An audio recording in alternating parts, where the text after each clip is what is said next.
News చూస్తున్నాం. హైదరాబాద్ లో మరోసారి కాల్పులు కలకలం రేపాయి. అయితే ఈసారి స్నాచింగ్ ముఠా, చైన్ స్నాచింగ్ ముఠాని పట్టుకునేందుకు పోలీసులు ఫైరింగ్ చేశారు. నాంపల్లి రైల్వే స్టేషన్ పరిధిలో జరిగింది ఘటన.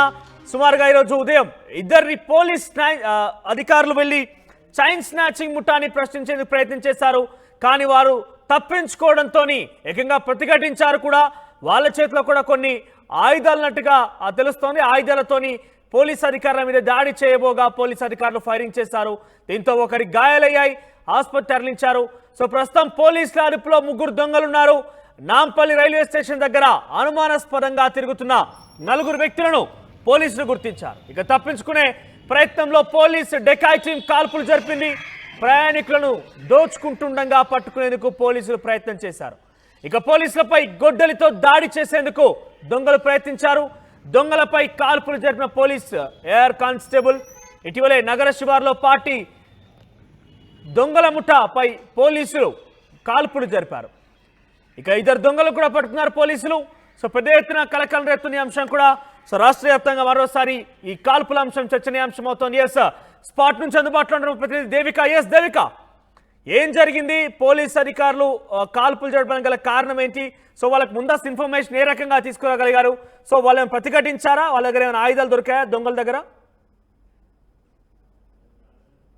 ప్రస్తుతం ఇక్కడ ఏం జరిగిందంటే మరోసారి రాష్ట్రంలో పోలీసుల కాల్పులు అనేది కలకలం రేపిందని చెప్పాలి. ప్రస్తుతానికి హైదరాబాద్లో రాత్రిపూట రైల్వే స్టేషన్లో కానివ్వండి, బస్ స్టేషన్లో కానివ్వండి, ఎక్కువగా దోపిడీ దొంగలు ఎవరైతే స్టే చేస్తూ ఉంటారో వాళ్ళ మీద ఎక్కువగా బంగారం తీసుకోవడం, లేకపోతే సెల్ ఫోన్స్ తీసుకోవడం, వాళ్ళని ఇబ్బంది పెట్టడం అనేది జరుగుతున్నాయని చెప్పి కొద్ది రోజుల నుంచి కూడా పోలీస్ కంప్లైంట్స్ అనేవి ఎక్కువగా వస్తూ ఉన్నాయి వాళ్ళకి.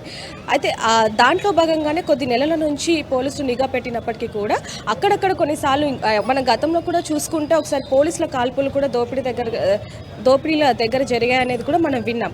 అయితే ఇప్పుడు ప్రస్తుతం ఏంటంటే ఈ నిఘాలో భాగంగా నాంపల్లి పోలీస్ స్టేషన్ పరిధిలో పోలీసులు నిఘా పెడుతున్న సమయంలోనే 2 నిందితులు ఎవరైతే ఉన్నారో వాళ్ళు ఇక్కడ ఏదైతే ప్లేస్ మనకు కనిపిస్తుందో ఈ ఫుట్పాత్ మీద వాళ్ళు కూర్చోవడం జరిగింది. అయితే పోలీసులకు అనుమానం వచ్చి వాళ్ళ దగ్గరకు వచ్చి వాళ్ళు ఎవరు ఏంటి అని ప్రశ్నిస్తున్న సమయంలో మరి వాళ్ళు ఏమనుకున్నారో ఏమో వెనకాల వాళ్ళు దాపెట్టుకున్న గొడ్డలిని తీసుకొని ఒక కానిస్టేబుల్ మీద దాడికి దిగడం జరిగింది. ఇద్దరి మధ్య కొంచెం తోపులాట కూడా జరిగింది. ఇక్కడ మనకు చూసుకుంటే ఈ ఫుట్పాత్ మీద బ్లడ్ కూడా కనిపిస్తూ ఉంది. అయితే ఆ తోపులాటలో భాగంగా ఇద్దరికి కానిస్టేబుల్ కూడా చిన్న చిన్న గాయాలయ్యాయి. అదేవిధంగా ఇదంతా చూస్తున్న ఇంకొక కానిస్టేబుల్ దూరం నుంచి వచ్చి వెంటనే ఇంకొక అధికారిని తీసుకొని వచ్చి అతనితో గన్ ఫైర్ అనేది చేయడం జరిగింది. ఆ గన్ ఫైర్ చేయడం వల్ల ఎవరైతే ఒక దుండగుడు ఉన్నాడో, ఎవరైతే ఇప్పుడు నిందితుడో, అతని కాళ్ళకి తొడ భాగం పైన బుల్లెట్ అనేది దిగడం జరిగింది. అప్పుడే మిగతా అధికారులు అందరికీ కూడా ఫోన్ చేయడంతో వాళ్ళు వెంటనే వచ్చి వీళ్ళిద్దరిని కూడా అరెస్ట్ చేయడం జరిగింది. ఎవరికైతే గాయం అయ్యిందో ఆ వ్యక్తిని ఇక్కడ దగ్గరలో ఉన్న ఉస్మానియా హాస్పిటల్కి తీసుకెళ్లడం జరిగింది. అంటే ఇదంతా కూడా ఎప్పటి నుంచో నిందితులు ఈ దోపిడీ దొంగల కారణంగానే ఈరోజు నిఘా పెట్టడం వల్ల ఈరోజు వీళ్ళిద్దరు దొరికారనేది కూడా పోలీసులు చెప్పడం జరుగుతుంది. దేవిక, అక్కడ ఎటువంటి సిచ్యువేషన్ ఉంది ప్రస్తుతానికి? అంటే పోలీస్ అధికారులు ఏం చెప్తున్నారు? అంటే ఈ ముఠాని ఎన్ని రోజులుగా వాళ్ళు నిఘా వేయడం జరిగింది?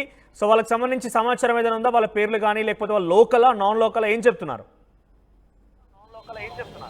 వాళ్ళు లోకల్ అనే విషయం అయితే తెలుస్తూ ఉంది. అదేవిధంగా ఇక్కడ చూసుకుంటే గత నెల రోజుల నుంచి ఎక్కువగా ఈ కేసులు ఎక్కువైపోయాయి కాబట్టి, అంటే రాత్రి సమయంలో ఎవరైతే ఇక్కడ వెహికల్ కోసం లేకపోతే ట్రైన్ల కోసం ఎదురు చూస్తూ ఉంటారో వాళ్ళ మీద, అంటే పడుకొని ఈ ఫుట్పాత్ మీద చాలామంది పడుకుంటూ ఉంటారు.